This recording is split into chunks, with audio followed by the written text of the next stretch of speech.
Välkomna till Kungliga Vetenskapsakademin och den här presskonferensen då vi ska presentera Sveriges riksbankspris i ekonomisk vetenskap till Alfred Nobels minne för 2022.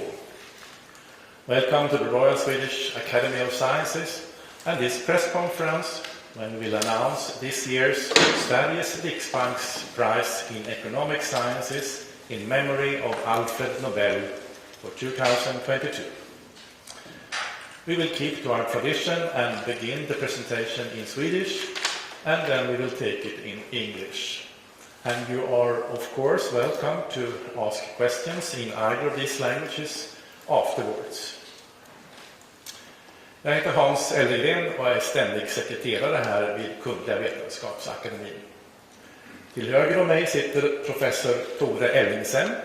Han är ordförande i kommittén för Sveriges riksbankspris i ekonomisk vetenskap till Alfred Nobels minne. Och till vänster, professor John Hassler, ledamot i priskommittén och sakkunnig i ämnet.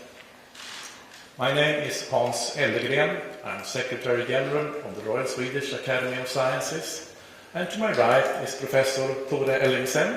He's chair of the committee for the Sveriges Riksbanks Prize in Economic Sciences in memory of Alfred Nobel. And to my left, Professor John Hassler, member of the committee and expert in this field.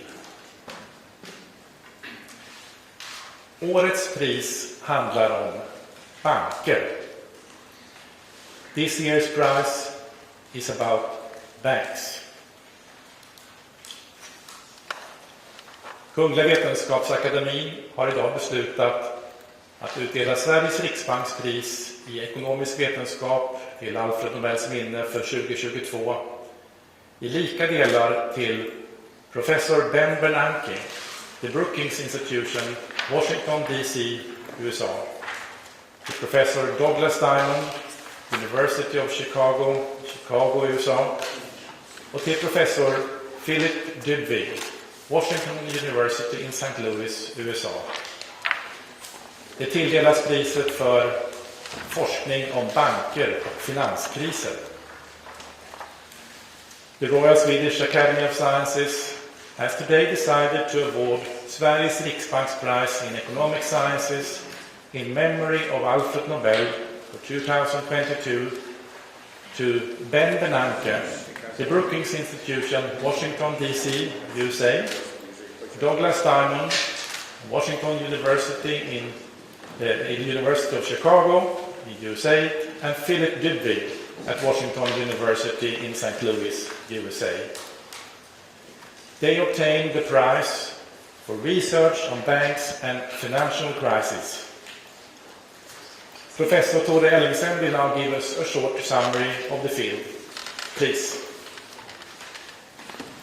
We didn't know it at the time, but 15 years ago, much of the world stood at the brink of a devastating economic crisis.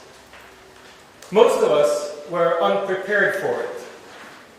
However, a few academic economists were both prepared and worried. They had studied the theory of bank runs. They believed the evidence in its favor, and they suspected that the possibility of runs was yet again becoming relevant. As events unfolded in 2008, 9 and 10, new evidence piled up in favor of the theory.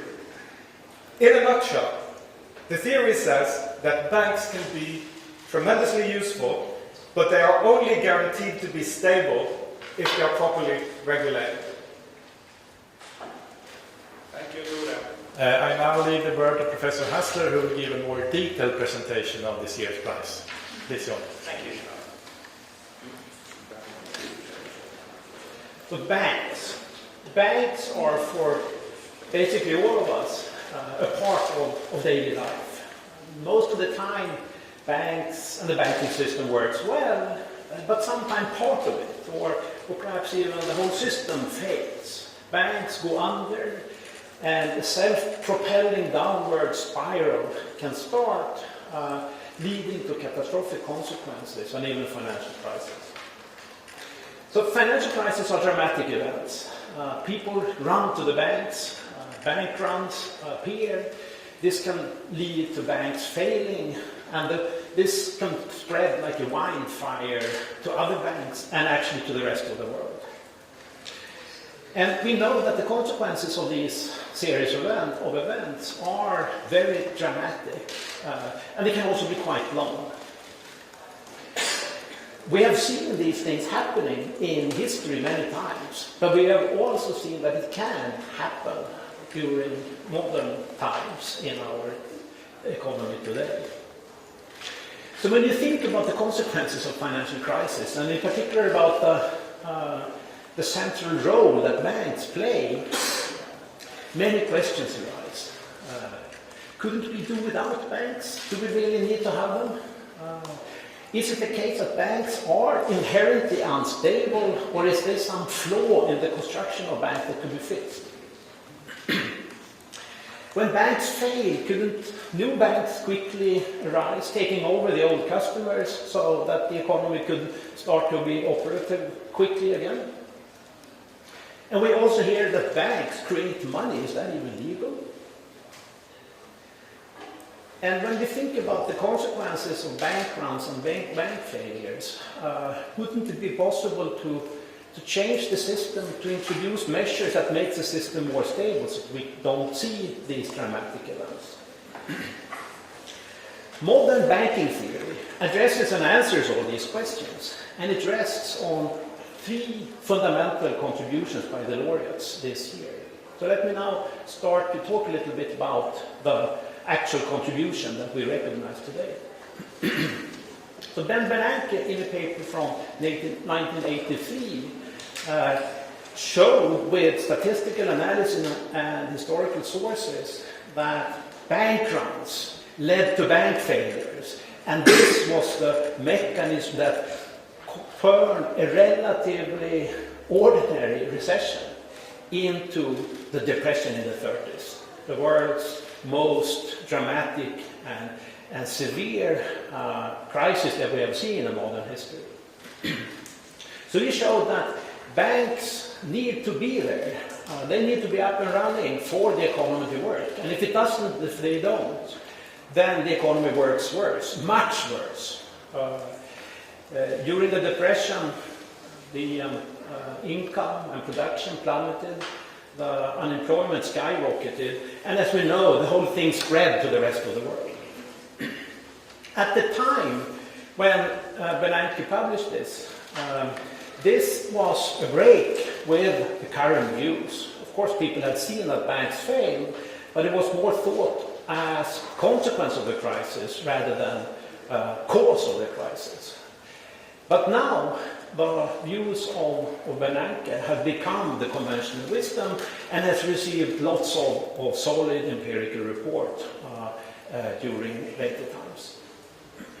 Simon Debwig, in a paper in 1983, showed that banks are perfectly constructed to make sure that savings are transferred to productive investments.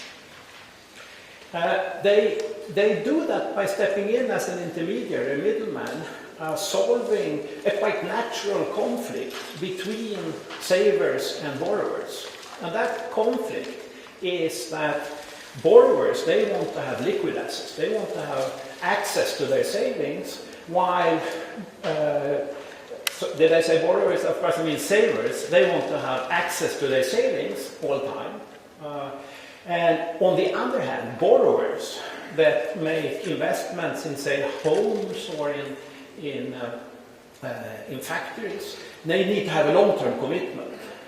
So banks step in by doing what is called maturity transformation. And they then accept deposits from savings that savers can have access to continuously, and they transform that into long-term assets, the lending to households and firms. So in a sense you could say that this is creating liquidity, creating money, not from thin air, but from the long-term assets, the lending that the banks do. So this was part of the paper. What they also show in this paper is that this maturity transformation is inherently vulnerable. If a rumor starts that people are going to take out their money from the bank, then everyone has an incentive to rush to the bank to take out money in time and not come last in line for taking out the money. And this can create failing banks. And this is something that's inherent in the maturity transformation. So maturity transformation is important, but it's also vulnerable. Diamond, he showed that banks are also perfectly constructed to serve another important purpose, and that is to monitor the borrowers. And they do that on behalf of the savers, again as a middleman between, an intermediary between the savers and the borrowers. So banks can do this in an efficient way, reducing the cost of credit and making it possible to finance more productive investments in society. The problem with this is that this monitoring requires knowledge about the borrowers. This is built up during the relation with the bank. And when the bank fails, this knowledge disappears and cannot easily be transferred to other banks. And that is why it's difficult for new banks to take over their own customers. And this is a reason for why banking crises tend to have very long-lasting consequences. So what's the importance of all this for society? Well, as I said, the laureates have provided a foundation for our modern understanding of why banks are needed, why they're vulnerable, and what to do about it. So in the laureates' work, it's shown that deposit insurance is a way of short-circuiting the dynamic behind bank runs.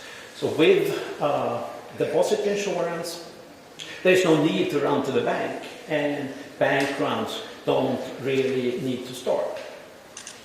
They also show that liquidity provision, lending of last resort from the central bank is a way of dealing with this.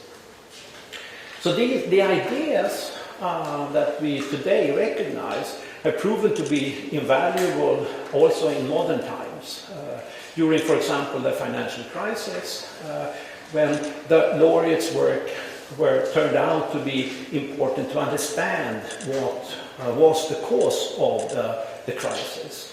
And during that time, by the way, also one of the laureates, Ben Bernanke, was the head of the US Central Bank, the Federal Reserve. So the measures that were undertaken rests on the ideas that we recognize today.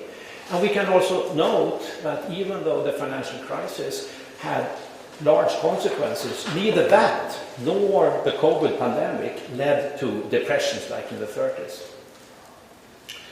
So society is changing, and financial markets too. New agents come up, new financial instruments come up all the time.